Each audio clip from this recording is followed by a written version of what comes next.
uma vez estamos juntos para o nosso estudo em grupo das obras de André Luiz. Hoje, Os Mensageiros, o capítulo 29. Notícias interessantes.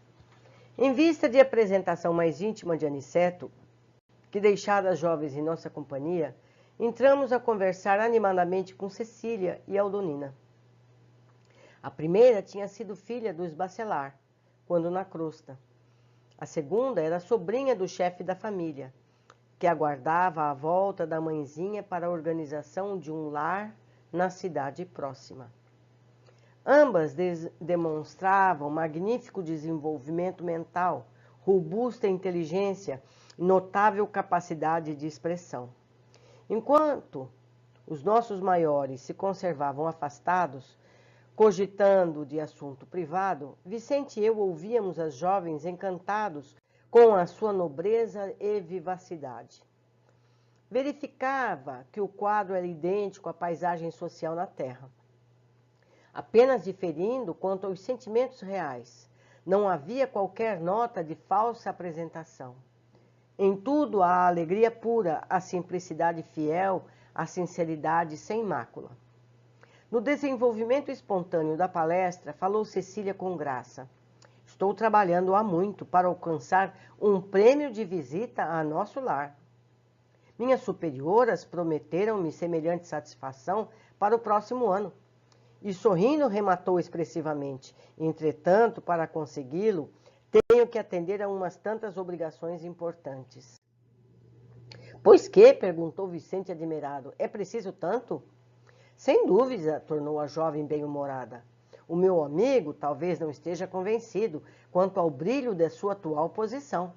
Viver em nosso lar é uma grande bênção. Acaso não terá compreendido ainda? Sorrimos todos e, reafirmando o conceito, Cecília continuou. Segundo os instrutores que nos visitam em Campo da Paz, os seus ministérios são verdadeiras universidades de preparação espiritual. O ensejo educativo neles é imenso. E chego a crer que, para avaliarem a extensão da benesse que Jesus lhes concedeu, seria necessário viverem alguns anos em nossa colônia, onde o trabalho ativo de vigilância e assistência é mais imperioso e mais exigente. Em nosso lar, porém, objetei, temos igualmente grande número de sofredores. A regeneração é uma colmeia de milhares. Interlocutora, todavia, revelando profunda cuidado nas observações, considerou. Você diz muito bem quando se refere à colmeia, significando possibilidades de trabalho. Creia que os sofredores que atingem o seu núcleo já se encontram a caminho de excelentes realizações. Naturalmente que os irmãos desequilibrados que por lá existem já se torturaram pelo vagaroso despertar da consciência. Já sentem remorso e arrependimentos indicativos de renovação. São sofredores que melhoram progressivamente, porque o ambiente da cidade é de elevação positiva, onde a maioria vive com bondade, a maldade da minoria tende a sempre a desaparecer. Nosso lar, portanto, mesmo para os que choram, possui soberanas vantagens espirituais. Impressionado com o que ouvia, lembrei. Eu mesmo trabalhei algum tempo em cooperação nas câmaras retificadoras. Já ouvi diversas referências a essa instituição, exclamou Cecília, senhora do assunto.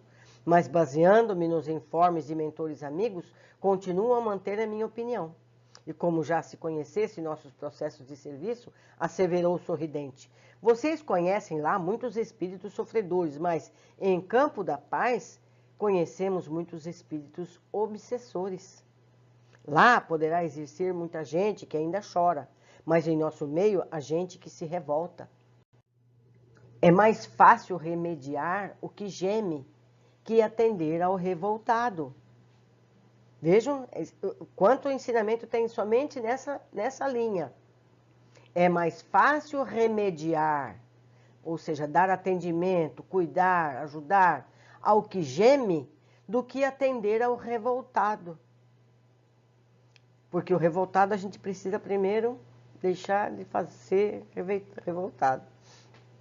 Nas câmaras a que se refere, vocês retificam erros que já apareceram, dores que já se manifestaram. Mas aqui, meu amigo, somos compelidos a lutar com irmãos ignorantes, perversos, que se sentem absolutamente certos nas fantasias perigosas que esposam. E vemos-nos obrigados a atender a doentes que não acreditam na própria enfermidade. Dramático.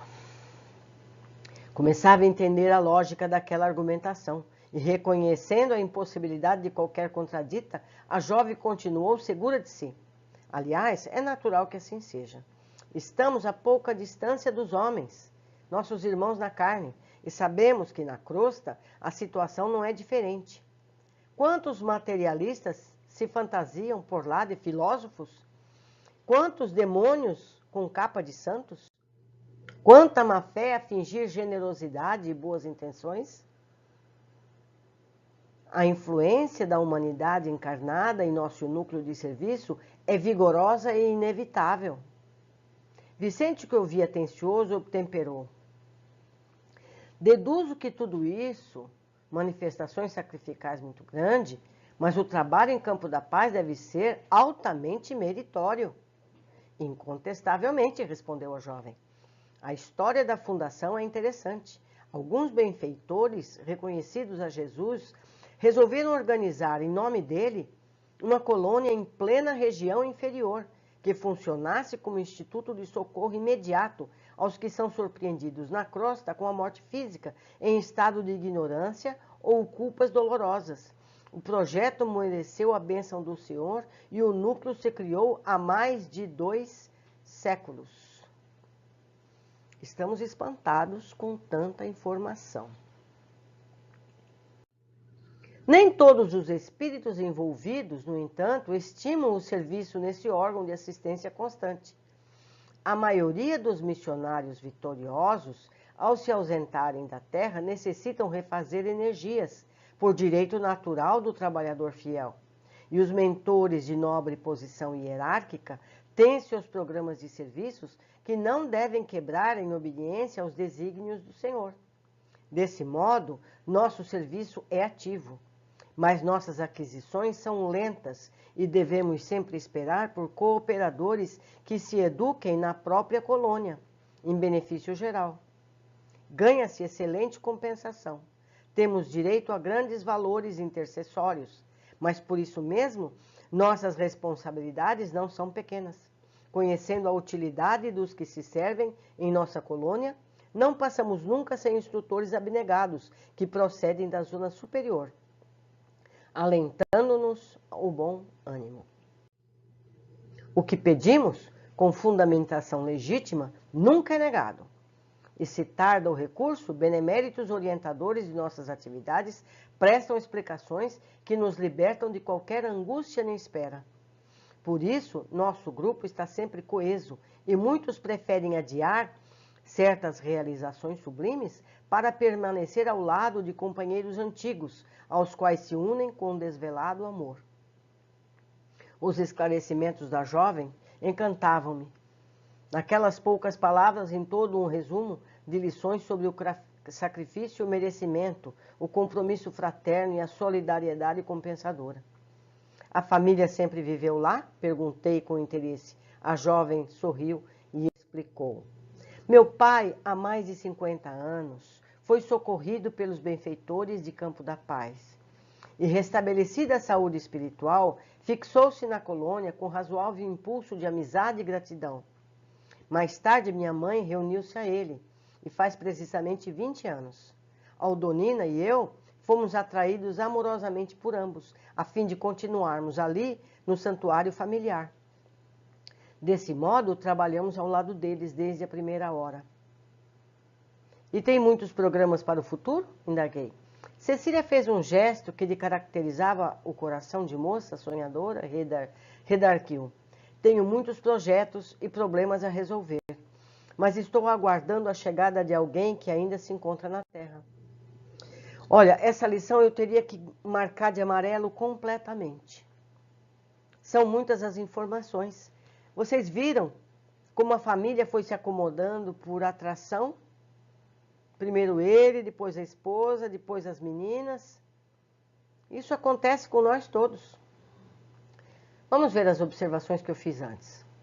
Uma das meninas, Aldonina, era sobrinha de Bacelar. Aguardava a mãe que chegaria da terra, quando formariam uma morada em cidade próxima. Então ela estava ali com o tio, quando a mãe chegasse, ela formaria família com a mãe em outra cidade. Concluímos então que há várias outras cidades na região. Não sabemos se tem atividades específicas, como as colônias ou postos de assistência. Cada vez mais vemos as semelhanças das organizações espirituais e as nossas organizações aqui na Terra. É tudo igual, apenas muda a frequência vibratória. Cecília relata seu desejo de um dia poder conhecer nosso lar. Compara as possibilidades educativas ali existentes com as que estão disponíveis em Campo da Paz. Diz ela que os que estão lá recolhidos apresentam mais possibilidades de melhoria, já sentem remorso, já têm consciência de seus erros, enquanto que os que chegam aos postos de socorro mais próximos da crosta estão mais deploráveis, ignoram seu estado espiritual, relutam o socorro. E a gente deixou entender também que as vibrações negativas da Terra interferem na situação dessa colônia tão próxima. Mais uma vez, somos responsáveis pela situação geral. Cecília observa ainda que as vibrações de amor de nosso lar favorecem o aprimoramento mais facilmente, pois onde a maioria vibra bondade, a maldade tende a desaparecer. Isso nos faz entender que precisamos buscar essa melhoria entre os que nos cercam, pois dessa forma o grupo se torna catalisador de bondade. Entendemos, então, que há casos em que vemos famílias equilibradas entre os seus elementos, mas eventualmente um desses elementos é diferente dos demais, no que se refere à sua evolução espiritual. Concluímos que essa pessoa pode estar ali abrigada para aprender com os demais, acelerando a evolução espiritual. Então, eles põem entre aspas, aluno que repetiu de ano, que está com problemas para sua elevação espiritual, para viver, para reencarnar num grupo familiar mais elevado, mesmo que seja só um pouco, para que ele aprenda pelo comportamento da maioria. Cecília segue comparando as cidades espirituais e aos que atendem em cada uma. É mais fácil remediar o que geme que atender ao revoltado. Importante que nós observemos esse comentário, pois encontramos sempre pessoas a quem desejamos ajudar. E nós mesmos precisamos nos analisar. Somos do grupo do que chora ou o grupo do que grita? Não é comum a gente perceber isso na sociedade, as pessoas com quem a gente conhece. Uns estão sempre reclamando que isso, me aquilo, eu sou infeliz, isso e aquilo. E outros que são os revoltados. Que ninguém me ajuda, que a sociedade é terrível, que eu sou do grupo dos que são pobres, que os mais ricos não ajudam os mais pobres. Não é comum a gente ouvir tudo isso?